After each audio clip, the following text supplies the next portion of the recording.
గోదావరి పుష్కరాలను కాలుష్య రహితంగా నిర్వహించడమే రాష్ట్ర ప్రభుత్వ ప్రధాన లక్ష్యమని మంత్రి కందుల దుర్గేష్ తెలిపారు. జిల్లా collector Keerthi Chekuri, joint collector Y Megha Swaroop, జిల్లా ఎస్పీ డి నరసింహ కిషోర్, నగరపాలక సంస్థ కమిషనర్ రాహుల్ మీనాతో కలిసి పుష్కర్ ఘాట్ వద్ద ఉప ముఖ్యమంత్రి కొణిదెల పవన్ కళ్యాణ్ పర్యటన ఏర్పాట్లను ఆయన పరిశీలించారు. ఈ సందర్భంగా మంత్రి కందుల దుర్గేష్ మాట్లాడుతూ, ఈ నెల 25న రాజమహేంద్రవరంలో ఉప ముఖ్యమంత్రి పవన్ కళ్యాణ్ పర్యటన నేపథ్యంలో అధికారులతో కలిసి ఏర్పాట్లను సమీక్షించినట్లు తెలిపారు. గోదావరి పరివాహక ప్రాంతాలు కాలుష్య నిర్మూలన, పుష్కరాల నిర్వహణకు అవసరమైన చర్యలపై డిప్యూటీ సీఎం ప్రత్యేక దృష్టి సారించినట్లు వెల్లడించారు. ఆదివారం రాత్రి ఉప ముఖ్యమంత్రి రాజమహేంద్రవరానికి చేరుకోనున్నారని, సోమవారం ఉదయం పుష్కర్ ఘాట్ నుంచి కోటిలింగాల రేవు వరకు బోటు ద్వారా వివిధ ఘాట్లను పరిశీలించనున్నట్లు మంత్రి తెలిపారు. అలాగే నల్లా ఛానల్ను కాలుష్య రహితంగా మార్చేందుకు తీసుకోవాల్సిన చర్యలను కూడా పరిశీలించనున్నారని తెలిపారు. అనంతరం రాజమహేంద్రవరం నగరపాలక సంస్థ కార్యాలయంలో జిల్లా కలెక్టర్ నేతృత్వంలో గోదావరి పుష్కరాల నిర్వహణపై సమగ్ర సమీక్ష సమావేశం నిర్వహించనున్నట్లు వెల్లడించారు.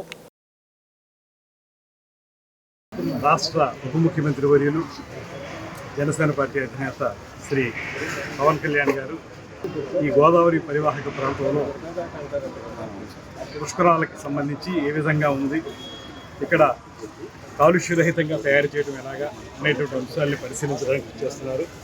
సోమవారం నాడు ఉదయమే ఈ పుష్కర్ ఘాట్ నుంచి కోటిలింగాల రేవు వరకు బోటు మీద ప్రయాణించి అక్కడ ఉన్నటువంటి వాస్తవ పరిస్థితి తెలుసుకోవడం, దాంతోపాటు నల్లా ఛానల్ విషయంలో ఏ రకమైనటువంటి కార్యక్రమాలు జరుగుతున్నాయి, ఏ రకంగా కాలుష్య రహితంగా దాన్ని తయారు చేయలేని అంశాలను కూడా వారు పరిశీలిస్తారు. ఆ తర్వాత రాజమండ్రి మున్సిపల్ కార్పొరేషన్ ఆఫీసులో కలెక్టర్ గారి నేతృత్వంలో పూర్తి స్థాయిలో సమీక్ష జరుగుతుంది పుష్కరాలకు సంబంధించి. దీంట్లో జిల్లాకు సంబంధించినటువంటి ప్రజాప్రతినిధులు అందరూ పాల్గొంటున్నారు. ఆ సమీక్షలో ఒక సంవత్సర కాలంగా మనం చేయాల్సినటువంటి కార్యక్రమాలు ఏంటి, ఏ రకంగా మన పుష్కరాలని సమర్థవంతంగా నిర్వహించుకోవాలనేటువంటి అంశం మీద కూడా వారు దిశానిర్దేశం చేస్తారు. దాంతోపాటు ముఖ్యమైనటువంటి అంశం, ఇవాళ గోదావరి ఎంత అద్భుతమైనటువంటి నది అయినప్పటికీ కూడా కాలుష్యం అనేటువంటిది కూడా పెద్దగా ఉన్నటువంటి సందర్భం. దాంతోపాటు కొన్ని ప్రధానమైన అంశాలు, నల్లా ఛానల్ విషయం కానివ్వండి, లేకపోతే వాటర్ వర్క్స్ కానివ్వండి, వీటికి సంబంధించి కొన్ని జాగ్రత్తలు తీసుకున్నట్లయితే ప్రజలకి తాగునీరు మంచిగా అందించవచ్చు అనేటువంటి ఆలోచనతోటి నేషనల్ రివర్ కన్జర్వేషన్ ప్రోగ్రాంలో పెట్టినట్లయితే దానికి సంబంధించి చేసుకునేటువంటి కొన్ని జాగ్రత్తలు ఇవన్నీ కూడా క్షుణ్ణంగా పరిశీలించడానికి వారు ఇచ్చేస్తున్నారు.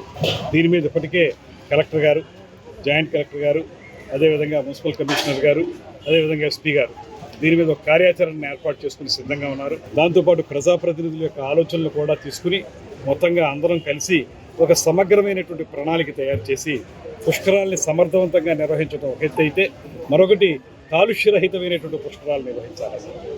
ఇక్కడ పవిత్ర స్నానాలు చేసేటువంటి, హోలీ డిప్ చేసేటువంటి ఎవరైతే ప్రయాణికులు వస్తారో, ఎవరైతే యాత్రికులు వస్తారో వారందరికీ స్వచ్ఛమైన నీటిలో వారికి ఆ కార్యక్రమం జరిగేలా చూడటం, వారి ఆరోగ్యాన్ని కాపాడటం.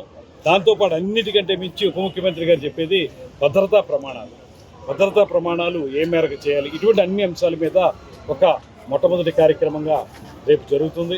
అది అయిన తర్వాత దాన్ని ఫైన్ ట్యూన్ చేసుకుంటూ మరింతగా పుష్కరాల్ని సమర్థవంతంగా నిర్వహించడానికి ఏ రకంగా ముందుకు వెళ్ళాలనేది మేము ప్లాన్ చేస్తాం.